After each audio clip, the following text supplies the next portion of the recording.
Bonjour à tous, je suis Patricia et je vous souhaite la bienvenue dans un nouvel épisode de mon podcast Esprit Sérendipité.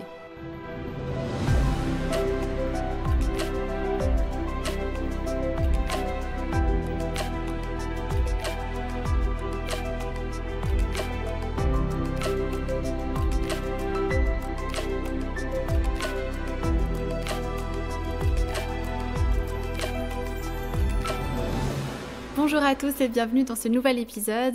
Aujourd'hui, on se retrouve pour parler de burn-out et de spiritualité. Suite au sondage que j'avais fait sur Instagram où je vous proposais plusieurs thématiques possibles pour le prochain épisode de podcast, vous avez été nombreux à sélectionner celui-ci. Alors les autres, je vais les aborder également dans les semaines qui viennent. Mais celui-ci me tenait à cœur aussi particulièrement et puis vous avez été vraiment beaucoup à vouloir que j'en parle. D'ailleurs, si vous ne me suivez pas encore sur Instagram et que vous aimez ce que je partage ici en podcast, n'hésitez pas à aller me suivre là-bas parce que je partage tous les jours des choses et bien plus de choses que sur le podcast, donc vraiment n'hésitez pas, le lien il sera en barre de description. Si jamais j'ai ici mon ordinateur, parce que ça va être un épisode qui n'est pas du tout préparé, normalement j'ai toujours un script parce que quand je fais mes recherches, voilà, il faut que je reste assez...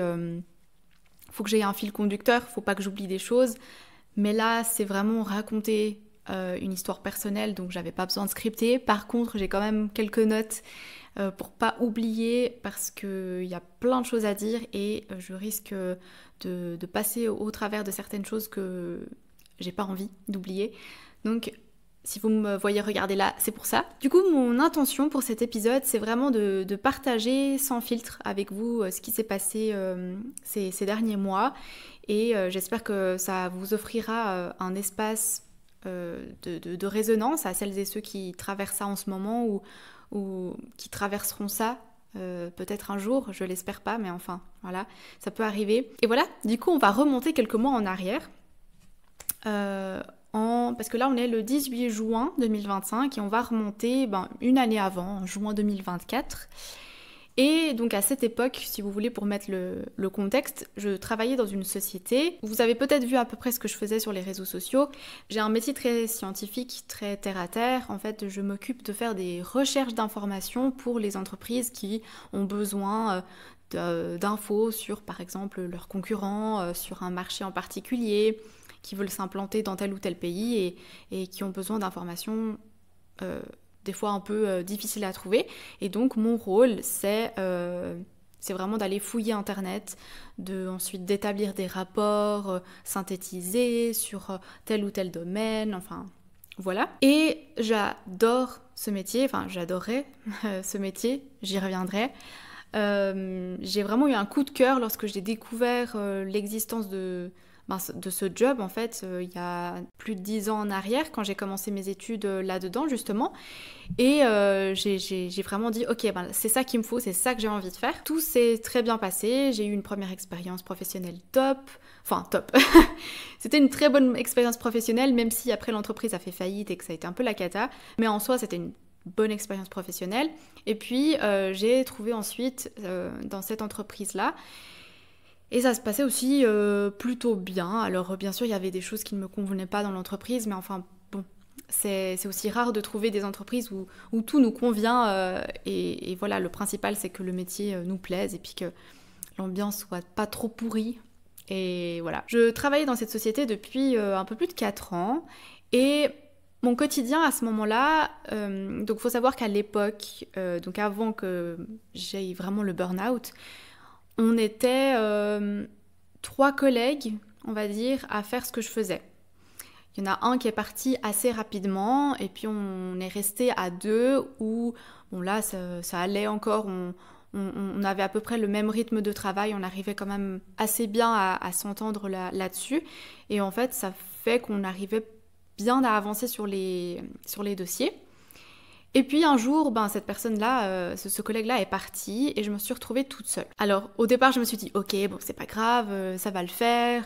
Mon patron va de toute façon retrouver à un moment quelqu'un parce qu'on est passé de 3 à à 2 et à 1. Donc en fait, il va se rendre compte que les dossiers, ils peuvent pas avancer aussi vite, que moi je suis une personne, que je suis vite submergée par tout ce qu'il y a à faire. Donc voilà.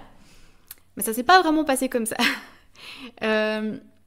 Donc à cette époque-là, je me suis retrouvée seule, sans collègues vraiment, parce que oui, j'avais des collègues, mais c'est une toute petite entreprise, donc déjà c'était plutôt l'assistante administrative, j'avais un collègue qui était jamais là, il était là une fois par semaine, donc vraiment je le voyais jamais.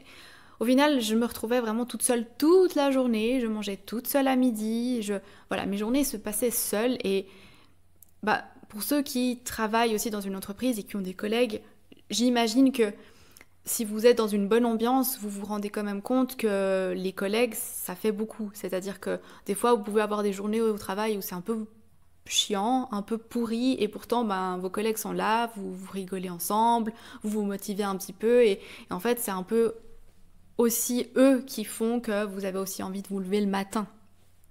Moi, j'avais plus personne. Alors, c'était difficile, mais voilà, je continuais.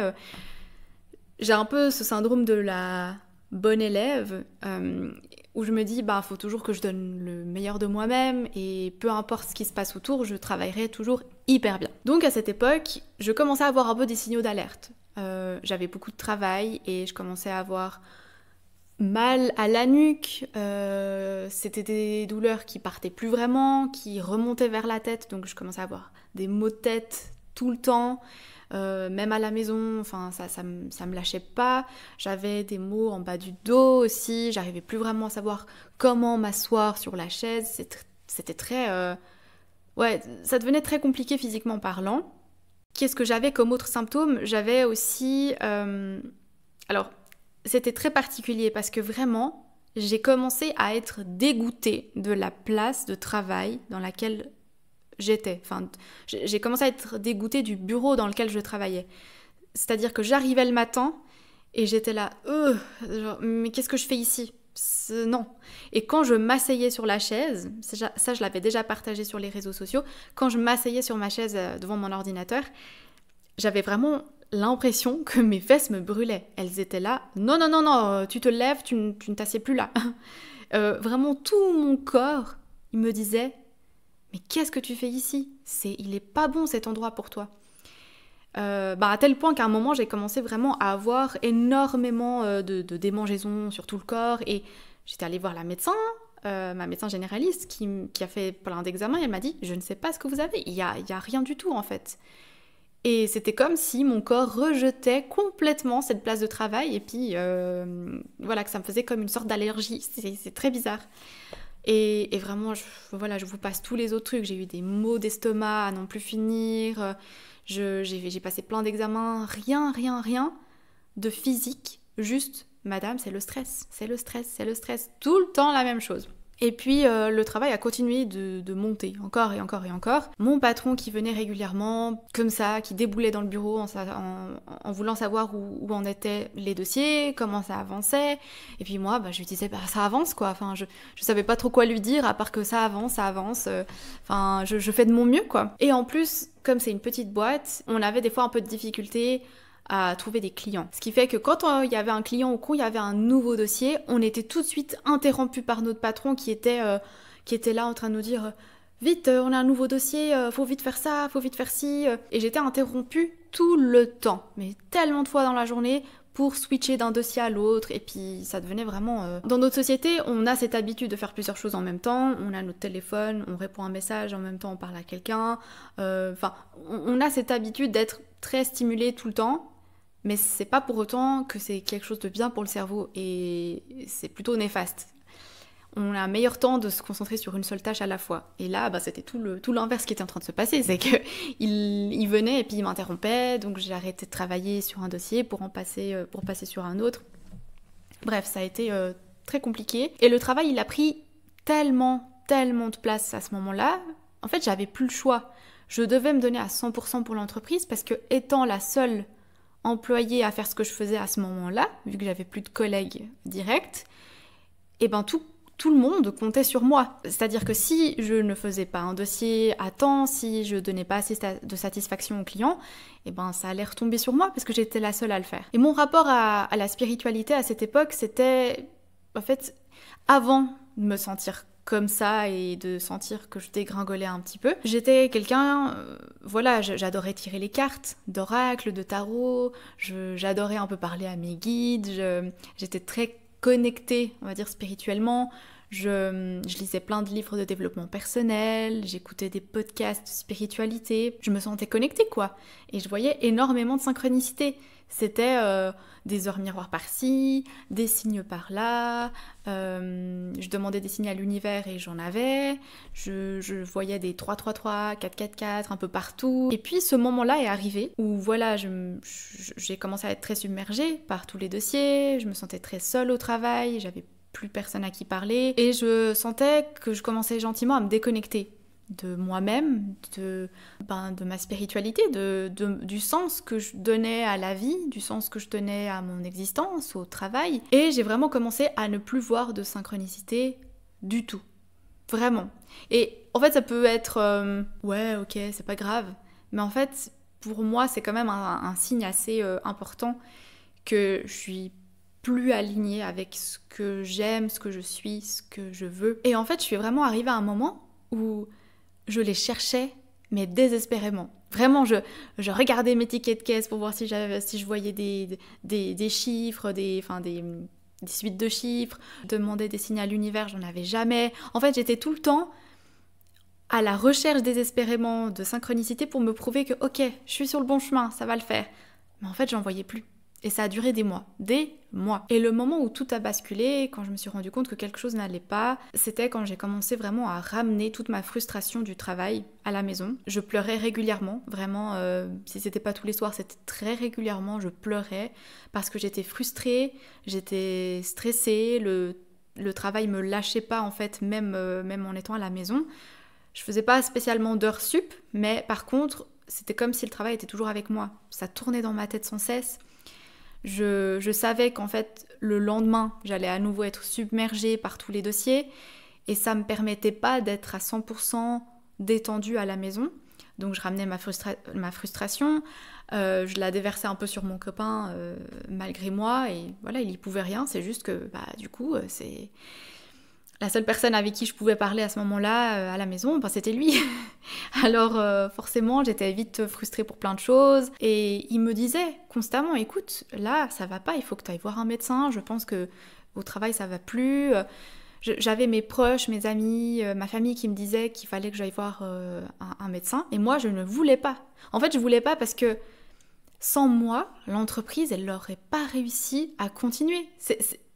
Je ne sais pas si vous vous rendez compte le poids que j'avais sur mes épaules à ce moment-là, mais j'étais vraiment la seule à faire ce que je faisais, et ce que je faisais, c'était le 90% de notre activité. Donc, no way que je pouvais partir, en fait. Et ce qui m'a aidé vraiment à tenir sur le long terme, alors j'aurais pas dû tenir autant, mais enfin, ce qui m'a aidé à tenir autant, c'est vraiment mon cerveau qui me disait... C'est passager, t'inquiète pas, oui, t'as un gros niveau de stress là en ce moment, t'as beaucoup, mais ça va aller, une autre personne va bientôt arriver, tu vas avoir de nouveau une collègue, vous allez pouvoir vous partager les tâches, t'inquiète pas. Et puis j'avais en même temps mon intuition et ma petite voix intérieure qui me disait il faut que tu partes ici, il faut que tu démissionnes, ça joue plus, tu t'arrives plus à tenir, c'est plus un endroit qui t'épanouit. Mais en même temps, j'avais mes peurs et mon cerveau qui me disait « Non, toi t'as besoin de sécurité. On va pas commencer à démissionner sans rien avoir à côté et puis risquer de plus avoir de salaire, de plus pouvoir payer le loyer. Non, toi tu vas rester ici et tu vas attendre de trouver quelque chose à côté et puis ensuite tu démissionneras. » Sauf que je suis dans un métier tellement spécifique, tellement particulier qu'en fait c'est impossible de trouver pratiquement autre chose. C'est vraiment difficile d'être dans cette profession-là. Voilà, mon cerveau me disait non, tu vas pas partir, on te paye bien, tu as un CDI, donc pourquoi tu vas prendre le risque de te retrouver sans rien, dans l'inconnu, dans le danger? Non. Et voilà, donc ma connexion à la spiritualité, à moi-même et tout, elle était inexistante. Vraiment, là, je n'avais plus du tout le temps de me consacrer à la lecture du développement personnel. J'étais vraiment trop au plus bas pour réussir à me reconnecter à ça. J'avais même plus envie de tirer les cartes. J'étais complètement perdue. Et pourtant, ça a toujours été un domaine qui me nourrissait. Et j'ai continué à faire mes épisodes de podcast et tout, mais j'étais beaucoup moins présente aussi sur les réseaux sociaux. J'y arrivais plus. J'avais plus d'énergie. Et puis un jour, je suis tombée sur une vidéo d'une séance de Kundalini Activation. Et ça m'a paru vraiment waouh, parce que les gens, je les voyais, ils étaient en train de bouger, d'avoir des mouvements involontaires sur ces vidéos. Et j'étais... Waouh, ok, alors là, si c'est pas une arnaque, je sais pas ce que c'est. J'y croyais vraiment pas. Et je me suis dit, bah, tu sais quoi, de toute façon, j'ai plus rien à perdre. Et puis, la séance, elle était vraiment pas chère. Et j'y suis allée, je me suis inscrite et je me suis dit, on sait jamais, peut-être que c'est vraiment un truc de ouf. Et puis, je me suis inscrite. J'ai participé à la première séance et ça a été waouh. Je pense que j'avais besoin de ça parce que ça m'a tellement chamboulée. En fait, mon corps, il a bougé dans tous les sens. Enfin, je vais pas vous réexpliquer ce que j'ai ressenti durant cette séance parce que j'en ai fait un épisode entier à ce sujet où je décrivais mes sensations de mes 2 premières séances de Kundalini Activation. Alors je vous invite à aller l'écouter après si ça vous intéresse. Je mets le lien en barre de description. Et ça m'a permis vraiment de lâcher. Donc j'ai beaucoup pleuré aussi, j'ai lâché beaucoup d'émotions enfouies, de la colère, des choses en fait que j'avais à l'intérieur de moi que je m'autorisais pas à exprimer au travail surtout parce que c'est là que j'avais besoin de les exprimer. Gentiment, je me suis dit ok, je sens qu'il y a plus, je sens que ça me fait du bien de me reconnecter à ces choses plus profondes, à mon inconscient, à mon âme. Alors à ce moment-là, j'ai enfin écouté mes proches et je me suis dit ok, je vais aller voir un médecin. Ok, vous avez raison, tant pis ce que pensera mon patron, tant pis ce que penseront mes collègues, moi je vais pas bien, je vais m'écouter et je vais aller voir un médecin et s'il m'arrête, il m'arrêtera. Et ça a vraiment été grâce à la Kundalini Activation parce que ça m'a vraiment permis de retrouver du courage que je n'avais pas. J'étais mais complètement déconnectée de la réalité et tout ce que je voulais c'était juste faire mon travail pour que mes collègues y soient bien contents, que mon patron il stresse pas trop, que tout aille bien dans l'entreprise et que je garde ma place de travail, que... En fait, là, j'étais vraiment arrivée à un point où ma santé, je m'en fichais. Et la Kundalini Activation, ces 2 séances m'ont vraiment, hop, remis sur le droit chemin, genre, non, tu es complètement désaligné, regarde ce que tu es, regarde qu'il y a plus. Et c'est réellement ça, je me suis tellement reconnectée à plus grand que moi. Je peux pas l'expliquer plus que ça, c'est vraiment beaucoup de choses qui se sont passées dans mon cerveau. Et j'ai repris mon courage à 2 mains et je me suis dit, ça y est, j'y vais. J'ai eu beaucoup de culpabilité, hein. Je vous assure, en prenant rendez-vous chez le médecin et surtout en l'entendant dire, oui madame, vous êtes en burn-out, donc on va vous arrêter. Donc elle m'a d'abord arrêté 1 semaine, ma médecin. Ça a été tellement difficile d'appeler mon patron et de lui dire au téléphone, écoute, comment t'expliquer, je vais devoir m'arrêter 1 semaine. Ma médecin, elle me dit qu'il faut que je m'arrête 1 semaine. Bien sûr, ça n'a pas du tout été oh ma pauvre, oh, d'accord, bah prends soin de toi, il n'y a pas de souci, on gère, machin. Non, ça a été oh mais comment on va faire, on a des dossiers à terminer, oh mais je sais pas trop. Voilà, bah, du coup je vais pas laisser le choix parce qu'évidemment avec un arrêt maladie, il avait pas vraiment le choix d'accepter. Et donc je suis restée arrêtée 1 semaine. J'ai quand même été gentille parce que je leur ai dit, si vous avez des questions, je suis là. Vous pouvez quand même m'écrire, me contacter, m'appeler. Et je peux si jamais vous guider dans les dossiers si vous avez besoin. Ensuite, je suis retournée voir ma médecin, donc le jour avant que ça se termine, mon arrêt maladie, et elle me dit « Bon, bah, vous allez toujours pas bien, on va vous rajouter 3 semaines. » Donc elle m'a rajouté 3 semaines. Et là, rebelote, je retourne, je rappelle mon patron et je lui dis « Je vais toujours pas pouvoir revenir. » Ma médecin me dit que je suis toujours pas assez bien. Donc là, il accepte, il n'a pas le choix, et je repars pour 3 semaines comme ça. Et à ce moment-là, c'est très très difficile pour moi de me détacher complètement du travail parce que voilà, j'ai vraiment très peur que l'entreprise elle gère pas. Alors que c'est fou, hein, c'est pas mon entreprise, c'est pas moi la patronne, c'est pas à moi de prêter attention à ça. Moi, je suis censée m'occuper de moi-même et le patron, il est censé s'occuper de son entreprise et donc prévoir que s'il y a un employé qui est malade ou qui est pas là, il y a quelqu'un qui peut reprendre son travail.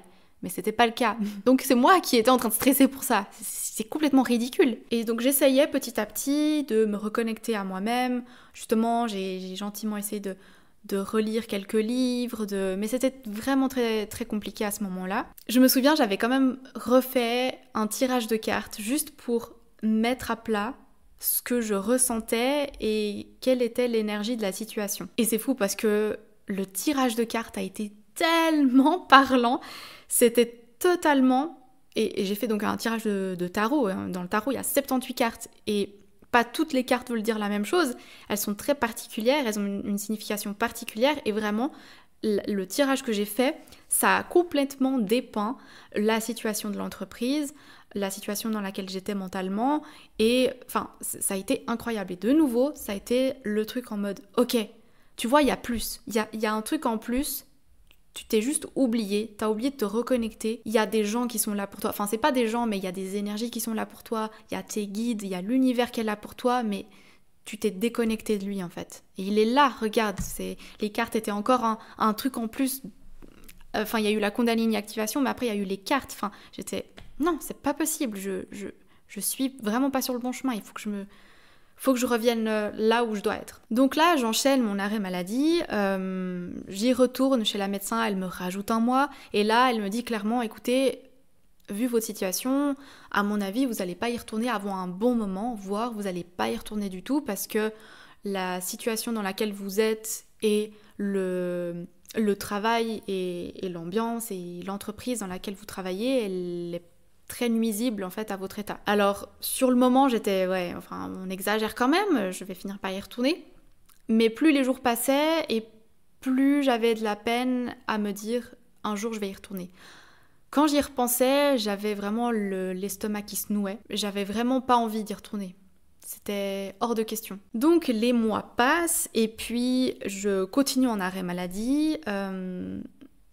Dans l'entreprise, ils avaient en fait, ce que je vous ai pas dit, c'est qu'ils avaient quand même engagé quelqu'un une semaine avant que j'aie mon arrêt maladie. Donc en fait c'est tombé hyper bien, c'est juste que moi j'étais pas là pour former cette nouvelle personne malheureusement. Donc vous voyez, il y a encore un nouveau problème, c'est qu'ils s'y sont pris tellement tard pour engager une personne pour m'épauler.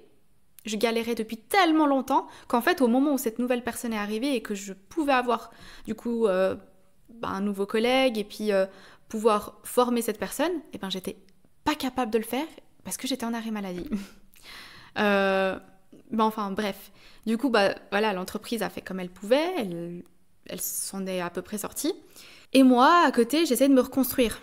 Et ce que je faisais, c'est que je commençais gentiment à me reconnecter justement à moi-même, à la spiritualité, au travers justement de la Kundalini activation, des tirages de cartes.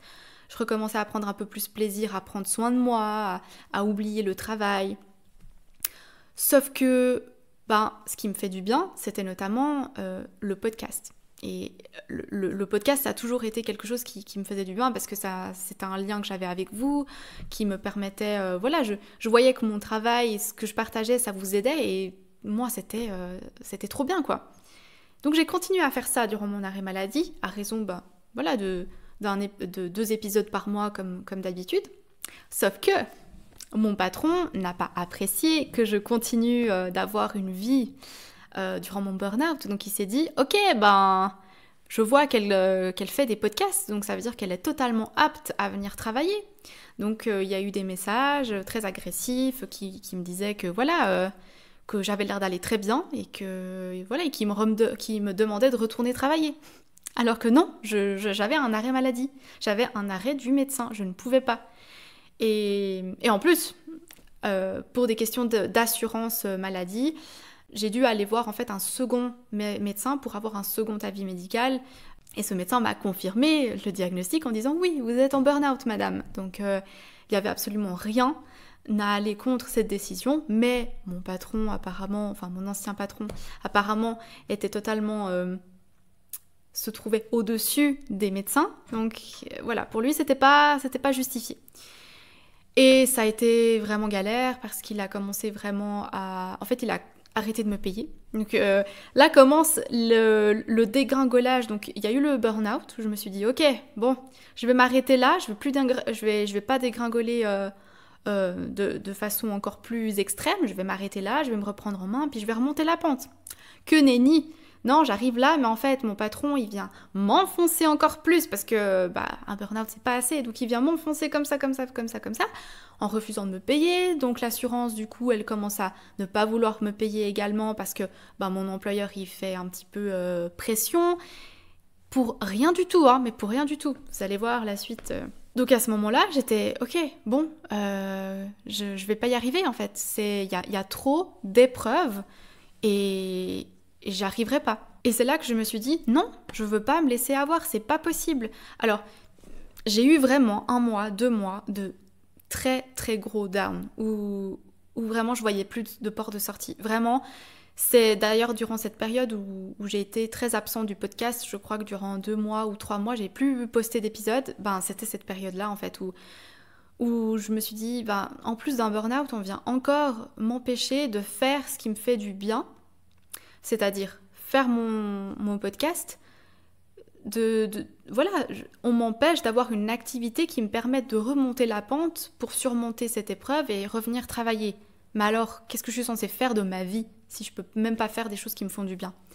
Et j'étais dans cette spirale très très très très très négative. Donc heureusement, j'ai quand même eu l'aide de ma psy, qui me suivait déjà depuis un moment, mais j'ai pris quelques séances avec elle pour parler de tout ça et ça m'a vraiment fait du bien. Et surtout, je me suis reprise en main en me disant, ok, les autres, donc mon patron, mes collègues qui sont censés être les personnes qui compatissent le plus avec moi et qui se disent ok, elle a vraiment eu de la peine à gérer tout ce stress, on va pas l'embêter, on va la laisser se reposer parce que vraiment elle nous a été d'une aide incommensurable. Et non, tout le monde me tournait le dos, mon patron ne me croyait pas, tout le monde remettait en question mon état, et j'étais vraiment plus bas que terre, quoi. Ça a été une période très difficile, et heureusement que j'avais ma famille, mes amis, mon copain autour, parce que ça aurait été vraiment difficile à gérer toute seule. Et donc là, je me suis dit, c'est hors de question que je continue à aller mal pour des gens à qui j'ai tout donné, entre guillemets, j'ai donné vraiment beaucoup de moi. C'est hors de question que ces personnes continuent à avoir quelque chose de ma part. Donc à partir de ce moment-là, j'ai tout repris mon pouvoir. J'ai continué à faire des séances de Kundalini activation et plus ça allait, plus je me sentais reconnectée. Et au-delà de la spiritualité, j'ai aussi pris conscience d'une chose, c'est que notre cerveau, il est extrêmement puissant. Et je pense qu'on n'a pas conscience totalement de comment bien l'utiliser à notre avantage. Parce que souvent, on s'en rend pas compte, mais c'est presque un peu à notre désavantage. Parce que le cerveau, il est très automatique. Il aime beaucoup les choses rapides, automatiques, qui se font sans effort, ce qui est normal. Mais du coup, on passe beaucoup à côté de choses qui deviennent automatiques et qui sont pas forcément bonnes pour nous. Vous voyez ? Comme par exemple les pensées. Les pensées, elles viennent et puis ça devient des schémas de pensée. Du coup, ça devient des conditionnements, ça devient une personnalité. Et puis en fait, tout ça, ça devient automatique et puis c'est cool. Le cerveau, il n'a pas besoin de s'occuper de tout ça. C'est inconscient, c'est plus à lui de gérer ça. Donc savoir ce qui se passe dans notre cerveau, c'est hyper important pour réussir à se reprendre en main. La spiritualité, pour moi, elle apporte du sens. Mais la science, elle permet d'agir de façon concrète dans la vraie vie, dans la vie matérielle. Pour moi, il faut vraiment les deux, en fait. Les deux forment un duo, mais incroyable. Et si je m'étais pas déconnectée de la spiritualité avant de faire mon burn-out, eh bien, je serais restée dans mon centre et je me serais dit, ok, là, mon métier ne m'apporte plus autant de valeur. Mon métier, il a plus de sens dans ma vie. Quelles sont les valeurs que je partage encore avec ce métier? Et en fait, je me serais rendu compte que j'étais plus du tout ok avec ce que je faisais, avec la vision de l'entreprise, le pourquoi est-ce que je faisais ce que je faisais. Et en fait, la spiritualité, c'est ça, c'est quelle est ma mission profonde ici sur cette terre, quelle est la valeur que j'ai envie d'apporter aux gens. Est-ce que c'est vraiment ce que je faisais à l'époque d'avant mon burn-out? En fait, si je m'étais écoutée, si je m'étais pas déconnectée de la spiritualité, non, la réponse aurait été non, c'est plus aligné, donc je change. Si vous connaissez pas le docteur Jacques Besson, je vous conseille vraiment, vraiment de vous y intéresser. Il a écrit un livre sur la spiritualité et les addictions. Donc le docteur Jacques Besson, c'est un médecin suisse. Et pour lui, on vit vraiment dans une société qui manque de sens, qui manque de spiritualité. Et le manque de spiritualité, ça entraîne de la dépression, ça entraîne des addictions, ça entraîne de la tristesse, de l'amertume. Et il avait fait à de nombreuses reprises des études sur des personnes du coup addictes à une drogue ou à l'alcool, et il leur a apporté à nouveau une spiritualité, sans dogme. Hein. Je ne parle pas d'une religion en particulier, je parle vraiment de la spiritualité, de se reconnecter à plus grand que soi, peu importe ce à quoi on croit. Et il les a amenés à se reconnecter à plus grand qu'eux, et beaucoup d'addictions ont été en fait stoppées grâce à ça, parce que la spiritualité, elle aide à trouver un sens à la vie. La science, on va dire, c'est de la survie, c'est comment bien vivre, comment bien survivre, mais la spiritualité, c'est le sens de la vie. C'est plus profond que ça, c'est pas quelque chose de matériel, c'est quelque chose vraiment qu'on peut pas vraiment mesurer, c'est quelque chose de vraiment profond en nous, le pourquoi on est sur cette terre finalement. Et ça, la science, elle peut pas vraiment l'expliquer. En résumé, ce que j'en tire aujourd'hui de cette leçon, c'est vraiment de m'écouter davantage. Pour moi, c'est la base, c'est d'écouter son corps. Je pense que pour la grande majorité d'entre nous, la première chose qui va parler quand quelque chose ne nous convient pas, c'est notre corps. Quand on dit on a une mauvaise intuition, souvent c'est déjà le corps qui parle. On dit j'ai mon ventre qui se serre, j'ai mon estomac qui se noue, ou bien le cœur qui commence à palpiter quand on est avec quelqu'un puis qu'on le sent pas. En fait, déjà notre corps il nous envoie des signaux. On va l'appeler l'intuition, mais notre corps il va nous envoyer des choses qu'on peut ressentir physiquement. Et rien que ça, si j'avais écouter les signaux de « ok, j'ai mal à la nuque, j'ai mal à la tête, j'ai mon estomac j'arrête pas d'avoir des brûlures d'estomac, enfin, rien ne va, je dors mal, j'ai des démangeaisons partout. » Rien que ça, avant même d'arriver un peu à cette crise émotionnelle de pleurs, de colère, de frustration, eh ben, j'aurais déjà pu écouter ça et puis me dire « ok, je me retire de cette situation ». Et aussi, ce que j'essaie de transmettre à travers mes épisodes de podcast, mais aussi beaucoup sur Instagram, le cerveau, il adore ce qui est connu. Donc, rester dans une situation qui ne vous convient pas, qui est toxique, si c'est quelque chose que vous connaissez et qui est familier, le cerveau, il va vous dire « reste ». Je m'en fiche si t'es pas bien dedans, mais au moins t'es en sécurité, au moins tu sais que tu gagnes ta vie, que tu as un travail stable. Et en fait, aujourd'hui, je pense plus du tout comme ça. Je pense que vous pouvez entendre le conseil que je suis en train de vous donner et peut-être que ça va vous dire « oh oui, c'est juste ». Et en fait, au moment de le vivre, peut-être que vous n'allez pas y repenser. Mais aujourd'hui, moi, si je le revis, et si vous le vivez en ce moment, je vous conseille fortement d'écouter ces signaux et de vous dire « ok, est-ce que je suis vraiment alignée avec ce que je suis, ce que j'aime ? Mon corps, il me dit quoi ? Parce que si votre corps, il vous fait mal, à un moment donné, c'est écoutez-le ».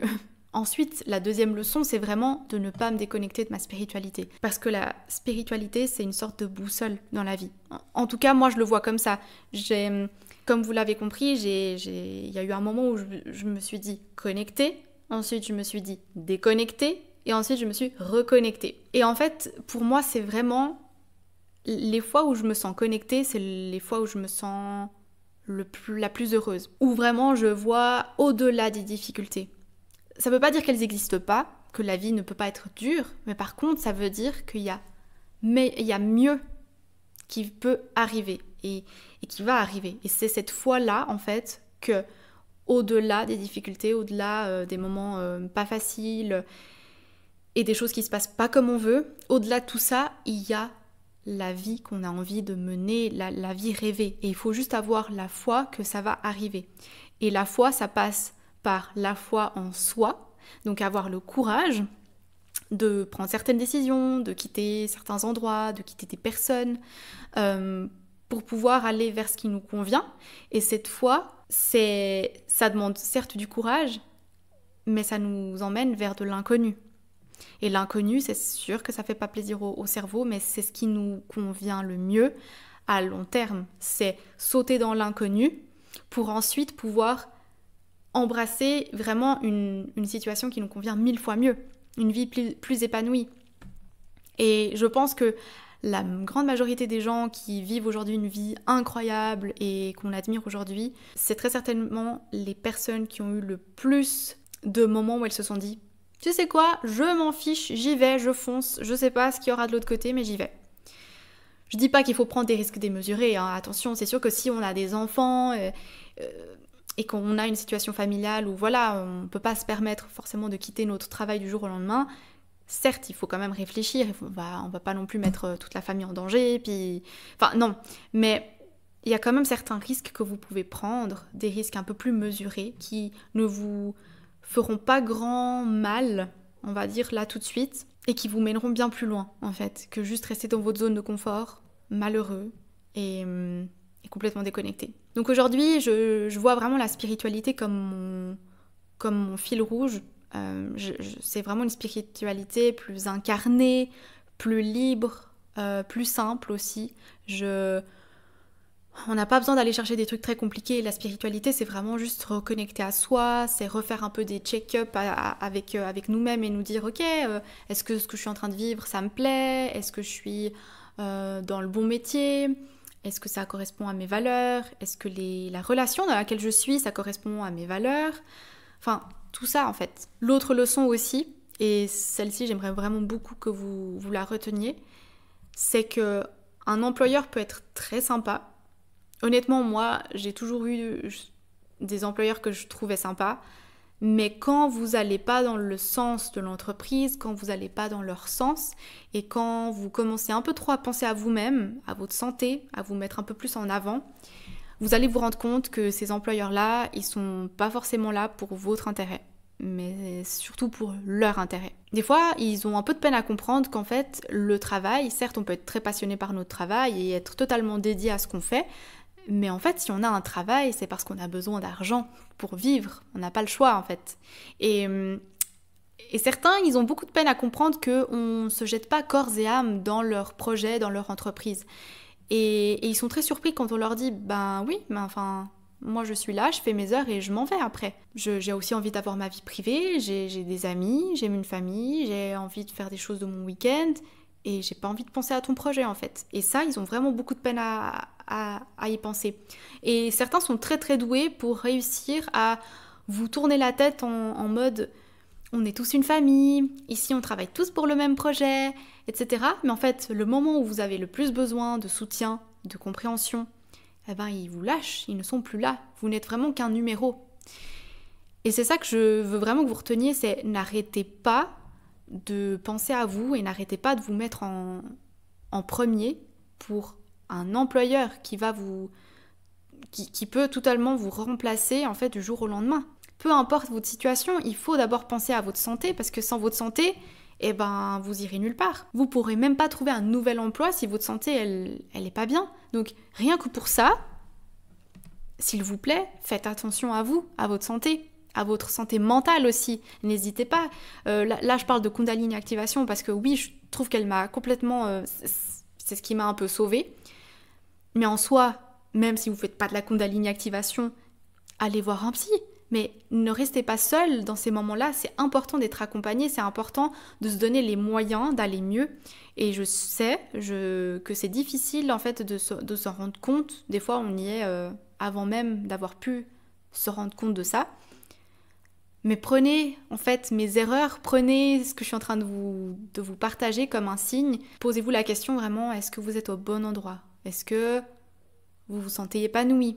Est-ce qu'il n'y a pas un changement que vous avez envie de faire, que vous n'osez pas faire, parce que vous êtes trop concentré sur l'inconnu, le danger que ça pourrait amener, et pas assez sur les opportunités et sur tout le positif que ça va pouvoir vous apporter. Rien qu'en vous posant cette question et en vous reconnectant à vous-même comme ça et à votre âme, à ce que votre cœur vous dit, déjà ça, c'est un peu de spiritualité. Déjà ça, c'est se reconnecter à plus grand que soi.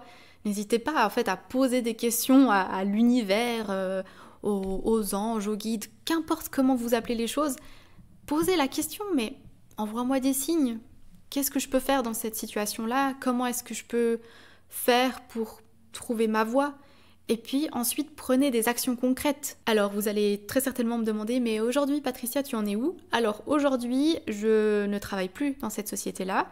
Parce que clairement pour moi c'était pas du tout envisageable d'y retourner, et donc il y a eu un accord un peu qui a été trouvé, et en fait on m'a licenciée histoire que je puisse pouvoir m'inscrire facilement au chômage, enfin voilà. Je me suis formée en Kundalini Activation parce que vraiment j'ai fait une 20aine de séances et ça m'a tellement libérée, ça m'a tellement aidée. Aujourd'hui je suis pas du tout la même personne que j'étais il y a 1 an en arrière, ça c'est sûr. Je suis bien plus épanouie, je sais ce que je veux, je sais ce que je veux pas, je sais où je vais. Et ça, vraiment, il y a 1 an, je le savais pas. Vraiment, j'étais hyper perdue. Et je me suis dit, non, mais il faut que je me forme à cette technique parce que j'ai envie de pouvoir apporter ça à d'autres personnes. Et je sais qu'il y a plein de monde qui est très certainement en train de traverser ce que j'ai traversé. Et je suis vraiment là pour vous aider et pour vous guider. Et c'est vraiment une méthode qui, moi, m'a sauvée, quoi. J'ai pas d'autres mots. Et voilà, aujourd'hui, je suis en train de travailler pour moi, pour la vie que j'ai toujours rêvé d'avoir. C'est vraiment une vie plus libre, une vie qui me respecte. Et je dis pas qu'on peut pas avoir une vie qui nous respecte quand on est employé dans une entreprise. Non, je suis très au courant qu'il y a des gens avec qui ça se passe très bien. Et waouh, c'est chouette, franchement. C'est vraiment bien. Mais pour les gens comme moi qui ont un peu subi ce genre de vie, et ben, quand on se reconnecte à quelque chose d'un peu plus profond, et ben, c'est vrai que ça peut être une option un peu plus libératrice, un peu plus épanouissante. Et voilà, aujourd'hui je suis vraiment heureuse de pouvoir vous accompagner au travers des séances de Kundalini Activation, de pouvoir vous accompagner aussi au travers de la plateforme Esotera. Et il y a plein de nouvelles choses qui vont arriver, j'ai vraiment hâte de pouvoir vous en parler aussi. Et là tout est réglé, donc on va dire que mon burn-out est officiellement terminé. En fait j'étais en arrêt maladie jusqu'en fin mars, et puis après ben voilà, ça s'est terminé, et tous les salaires que mon patron me devait, voilà, je les ai récupérés. Il y a plus rien en fait en suspens, tout est réglé, mais ça a été très long, ça a pris plusieurs mois, ça a vraiment mis ma force intérieure et ma paix intérieure à rude épreuve. Et c'est vraiment une expérience que je garderai en moi, mais comme la preuve que malgré tout, je peux remonter la pente et malgré tout, je peux y arriver. Et encore quelque chose sur laquelle je suis en train de travailler, c'est que très certainement mon patron et mes anciens collègues, ceux qui sont sur place encore maintenant, je pense qu'ils ont une image de moi un peu où ils se disent « Ok, ben elle est partie en arrêt maladie parce qu'elle n'osait pas démissionner » ou je sais pas trop quoi. Je pense que mon patron les a bien brainwashés, on va dire, parce que c'est ce qu'il faisait souvent. Enfin voilà, j'ai travaillé 4 ans pour lui, donc je sais très bien comment il fonctionnait. Et en fait, c'est faire la paix avec ce que les gens peuvent penser de nous. Faire la paix avec le fait que pour certaines personnes, tu seras la méchante, tu seras celle qui a fait quelque chose de faux, qui n'était pas honnête. Et en fait, être ok avec ça et se dire, bah tant pis, en fait, c'est pas mon problème. Je vais pas commencer à contacter les gens et leur dire non mais moi j'ai rien fait de mal, c'est lui qui a eu tort. Fine, c'est pas grave, moi je m'en fiche. Pensez ce que vous voulez de moi, parce que, et ça c'est quelque chose que mon copain m'a beaucoup répété, j'ai pas envie, et en fait je devrais pas attendre de l'approbation de quelqu'un comme mon ancien patron. Parce que c'est pas de lui que j'aimerais avoir voilà, une approbation ou une tape sur l'épaule. En fait, quand je vois comment il traite ses employés et ce qui se passe quand il y a des choses comme ça qui arrivent, je vois qu'en fait, je m'en fiche de pas avoir le pouce en l'air de mon patron, enfin de mon ancien patron et de mes collègues qui m'ont complètement lâché. Je m'en fiche. En fait, ils pensent ce qu'ils veulent de moi, et s'ils sont dans l'optique que c'était moi la fautive ou que j'ai mal agi, et ben c'est pas grave. Et ça, c'est encore quelque chose que je dois accepter, je dois apprendre à accepter, parce que j'ai toujours essayé de donner le meilleur de moi-même et de faire en sorte que les gens soient contents de moi. Le syndrome de la bonne élève, évidemment. Et en fait, non, c'est pas mon rôle. Moi, je fais ce que je peux, comme je peux. Et si les gens sont toujours pas satisfaits de moi, eh ben tant pis. Et ça, je pense que juste lâcher prise par rapport à ça, ça aide énormément. Franchement, essayez. Juste vous dire, ce que les autres pensent de moi, ce n'est pas mon problème. Et vous pourrez jamais contrôler les autres. C'est vraiment pas le truc sur lequel se focaliser. Voilà, c'est tout pour cet épisode. Écoutez, j'espère qu'il vous a plu, que voilà, j'ai essayé de faire au mieux pour vous résumer la situation, avec assez de détails, faire vraiment le lien avec cette spiritualité qui m'avait que j'avais complètement abandonnée et que je regrette avoir abandonnée. Et surtout, je vous souhaite énormément de courage si vous traversez cette période-là en ce moment, ou si vous l'avez traversée, ou enfin voilà, je sais à quel point c'est difficile et je vous souhaite vraiment de vous recentrer sur vous. Vous êtes la personne la plus importante de votre vie, ne l'oubliez pas, apprenez à vous écouter, c'est vraiment important. Voilà, je vais vous laisser ici. Merci de m'avoir écouté. On se retrouve dans 2 semaines pour un nouvel épisode. D'ici là, prenez soin de vous et à bientôt.